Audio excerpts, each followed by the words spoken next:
Okay, so if I sound sick, it's probably because I am. I'm low-key dying on my deathbed, but let's not worry about that. I want to get angry about why other people are getting angry about baby Gonzo wearing a dress, or Gonzarella. Oh, I have only 3 days to live? Well, that's enough time to get this video out. If you don't know what I'm talking about, you're probably thinking I'm some drunk 10-year-old yelling nonsense, but bear with me here. To fill you in if you didn't know, about a month ago, people went insane over a scene from the Baby Muppets reboot. Missed our royal ball. We met the most amazing princess. But they ran away, and all they left behind was this. Everyone, there's something I need to tell you. The princess who came to your ball tonight was me. I'm Gonzarella. Now, I think without context, this scene makes sense on its own, and overall, it's a pretty nice, sensitive, wholesome scene. It would sure be a shame if people were to...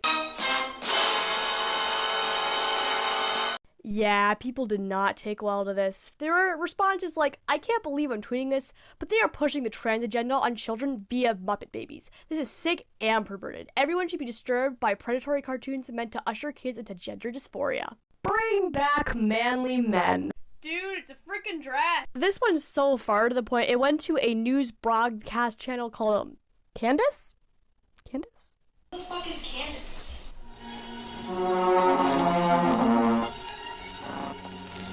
As much as I'm making fun of these people, this is just really disappointing, and like me and probably other people, I think a lot of people just thought, actually we're doing pretty good in terms of the LGBT agenda being more acceptable for other people, but this is just really disappointing.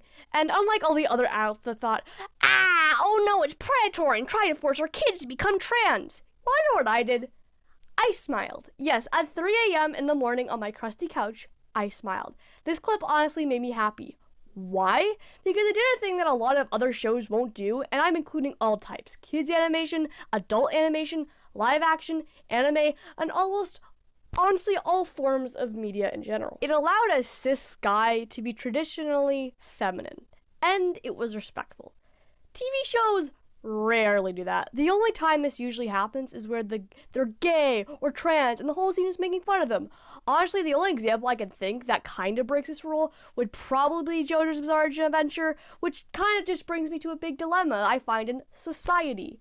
Women can wear and act femininely or masculinely, while men can only act masculinely. Now, if this was back like 20 to 30 years ago, it would be different. Like, your gender would basically base off of your whole personality. Notice when I mean feminine, masculinely, I mean it in a stereotypical way, because truly no gender is specifically or even religiously assigned to gender roles. For all I care, Candace might be wearing a blue shirt for men, and literally nobody would care. I think it should work the other way around.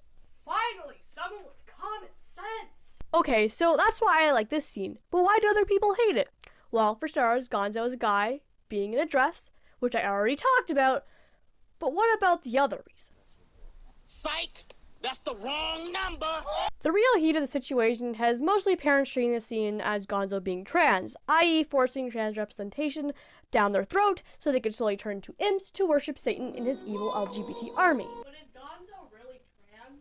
No, I don't think so, actually. I think this mostly because after this scene, no one uses she, her, or they, them pronouns for Gonzo. Okay, so just so people don't get mad at me in the comments, I have heard there has been some sort of proof that Gonzo may be trans or non-binary, and the whole I'm a whatever.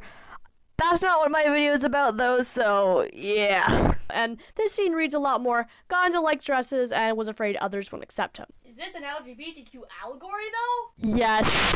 Well, sort of. Although this scene is a lot more, let people be who they want to be, and dudes can wear dresses. It's cool, not weird. A lot of the whole Gonzo feels worried he won't get accepted is sliding on that line, which is pretty cool. But what about the Blue's Clues Pride Parade? Why didn't anyone get mad about that? Well, I think there's 2 reasons for that. First of all, it's not diminishing a popular character, and 2, come on, who watches the reboot of Blue's Clues anymore? But this brings me to the topic. Should LGBTQ representation be in smaller kids' cartoons? Yes. Now, this may come off as an unpopular opinion, but personally, I think establishing LGBTQ representation at a young age is quite healthy. Not trying to say that it is mandatory, but I think it's completely harmless to be taught. And I'm not saying that every TV program has to have 50 LGBT characters screaming at the top of the lungs so kids can notice how gay they are, but if you're willing to show romance between a straight couple, an LGBT couple is on the same level of appropriacy.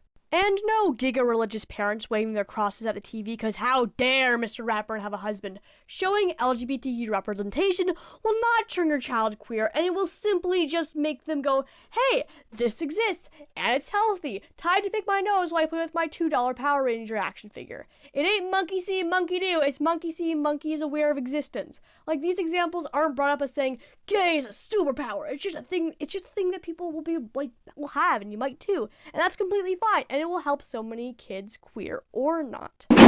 Hey, what the? FBI, open up! It doesn't matter. This is totally against the Bible. Even if Gonzo isn't trans or non-binary, him wearing a dress is still a sin and borderline predatory. You see, this is where I got you. Checkmate. Cut the cameras. Dead ass. Because I got some news for you. Jesus Christ wore a dress. No.